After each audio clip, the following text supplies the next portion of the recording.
Hey guys, so just came out of technology midterm, kind of psyched of how awesome it was, and I remembered, quite a few viewers told me to keep doing constant videos to gain more viewers and subscribers and stuff, so I decided to make another one. So we've already seen the impact that Scars has had on standard, and it seems we cannot combine it too much with current standard decks. It's kind of like Kamigawa. We've realized that you need to build around it on its own. Not that that's bad. Kinda. Because we can't improve other decks too much, which is kinda bad. But it's also good because it spurs up the creativity. We'll get new decks in there in the meta and all that. But there are like a few cards like Leonin Arbiter that help our blue-white control decks in locking down our opponents and stuff.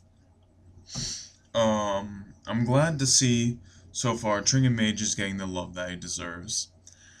And if I take these, that does help a little bit if I take it out of the protectors. Less glare from this light.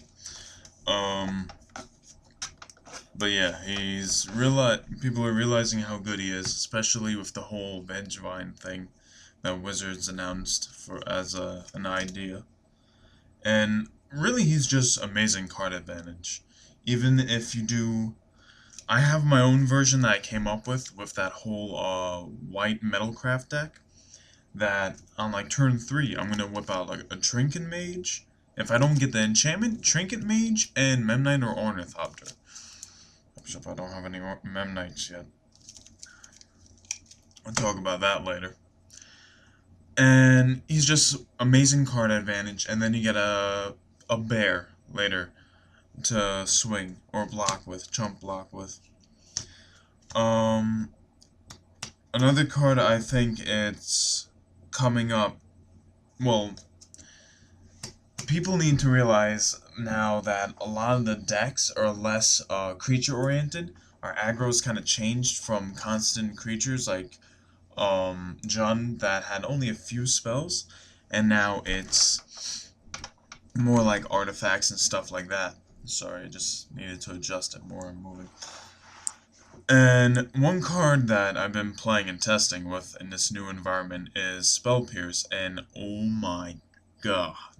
Screw Legacy, it's not a Legacy only card anymore. This card is amazing in Standard. Even for those Infect decks that go for their pump, I don't think so. They go for their maybe Mox Opals. You go first, you put down that island, have nothing else. They go, oh, Mox Opal? I don't think so. So many things that you can screw them up with. This really puts them behind. If you do that to the White Metalcraft deck, by the way, you get rid of their Mox Opal. A lot of their strategies slowed down and screwed up. So good luck to them from there. I'm also glad to see people starting to realize how good Squadron Hawk really is. If you didn't realize yet, this guy, aside from Vengevine, he's an amazing guy for White Weenie, because a lot of times, like Red Deck wins, you run out of your hand, and you need something. You pulling him later on is amazing, because Squadron Hawk, go get 3 more, play Squadron Hawk, play Squadron Hawk. You went from having nothing to gaining major card advantage. Also, it thins out the deck, just like fetch lines. Duh. And by thinning out the deck, it really makes the deck more fluid overall. You got Wolverines in there as well. Your deck is going to be very reliable. And it's a 1/1 flyer. If you have Honor of the Pure, it's a 2/2 flyer. That's not something to scoff at usually. And for 2 mana. That's not bad at all. I'm glad people are starting to realize that, and I'm starting to see it in a lot more White Weenie decks. A lot of people keep opposing me, saying no, it's a terrible card. Is never going to see constructed play in tournaments, and it's a joke. No, really, the thing should be uncommon. It's really that good. Other pros I'm seeing are starting to use it as well. We just need the format to change.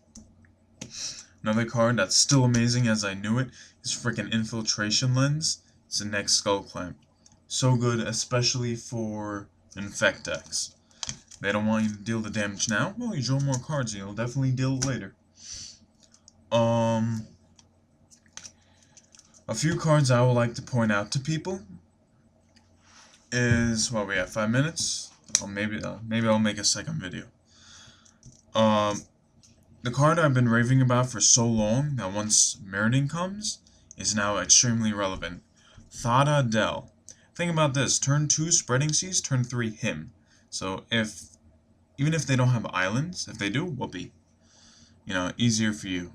But if they don't, unblockable 2/2, and not only that, you take away their engines, you take away their Mox Opals, take away their, for proliferate decks, take away their stuff like the Thrones of Geth and their clasps.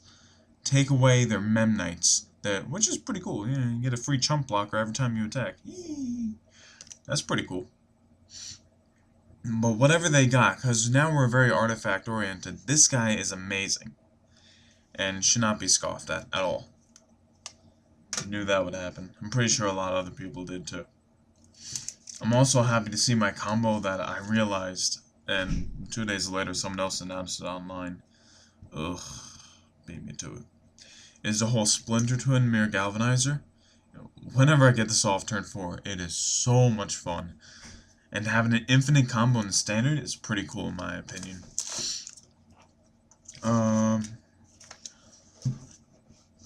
Another card people should look at more and realize how good it is Origin Spellbomb. Now, it might look like a measly Spellbomb, it's really nothing.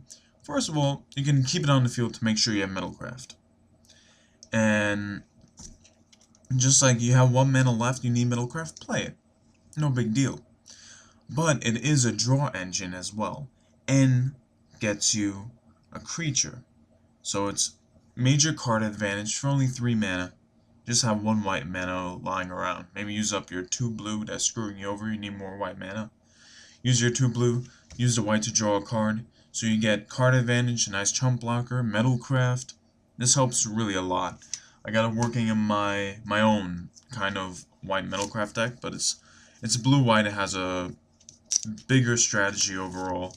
I see it lays to waste other white Metalcraft decks, and it's starting to beat Infect. Holy crap, Infect. We'll get to that later. Another card people are starting to think about, and I seriously say consider it, is Kuldotha Phoenix. 4/4 flyer with haste and flying for 5 mana is really incredible, especially in the Metalcraft decks. And even if they got the freaking Skithrix, the hard to spell dragon, yeah, I said it. You know, keep chump blocking with this. They're gonna have to keep that 1 black mana open to regenerate, not pump. How are they gonna pump a black mana? Never mind. My mistake. There are cards, but yeah, that's not gonna happen often. Anyways, another card to think about for Infect decks is Birds of Paradise. Really does help. Another card I would like everybody to consider is also Chain Reaction. Freaking amazing in red decks. It is board wipe. When played correctly, it is perfect board wipe for 4 mana. And it's easier because white has to make sure they don't lose anything good. But red can be like, you play your Titan, something like that. Make sure the total is enough that your creatures survive. And Chain Reaction. It works for me all the time. A cute little substitute is Cerebral Eruption, but it cannot see constructive play. This card is a pain in the ass, especially every time they get a frickin' land on top. I've been screwed by it so much. 4 mana, and in the end you don't get anything. Never gonna see constructive play, but it's a fun card, I admit. What we at 9 minutes? Yeah, I'll make a second video. This wouldn't be suggestions. Another card I like that everybody's thinking, you know, stuff that you can equip with, like Core Duelist. This one's also good too. I know you're gonna need a splash red, it's a little different, but him for Argentum armor is pretty freaking amazing. Definitely deal damage to the player, and definitely annihilate something. And in the next video, I'll talk more about new decks coming up.